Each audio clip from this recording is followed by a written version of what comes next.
by taking cross-country to a new level, the fundraiser planning to run across America in just over 100 days.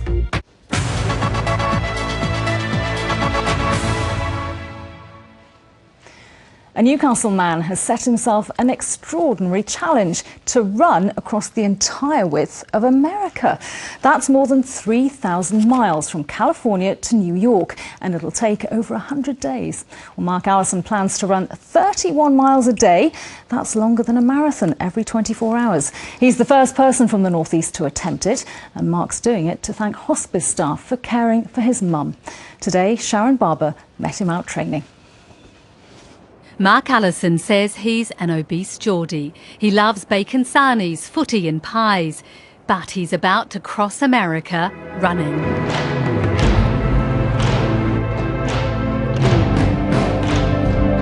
Inspired to raise money for the hospice who cared for his mum, he ran the length of the country and is now in training to run the width of America, from California to New York, over 3,000 miles.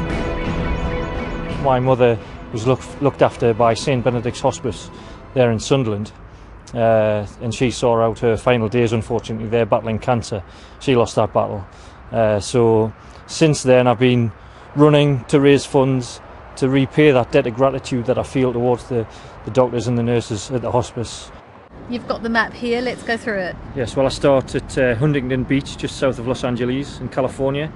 Then it's through the Mojave Desert in Nevada, Las Vegas, through to Utah and into Colorado where the Rocky Mountains are, and I've been told it's all downhill after that. But the difficulty, in my opinion, will be Route 36, which is 1,000 miles straight, and then it's on to Coney Island, just the other side of New York.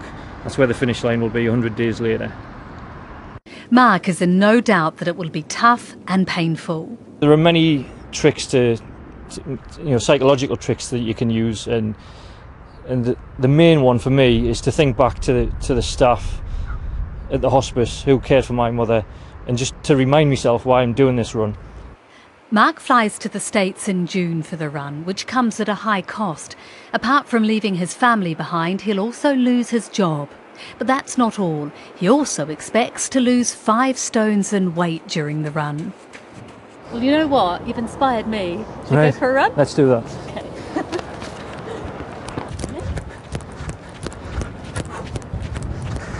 That's enough for one day.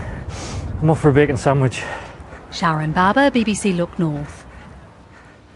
Fantastic. I hope he's planning a holiday at the end of all that. Now, back when coal was king,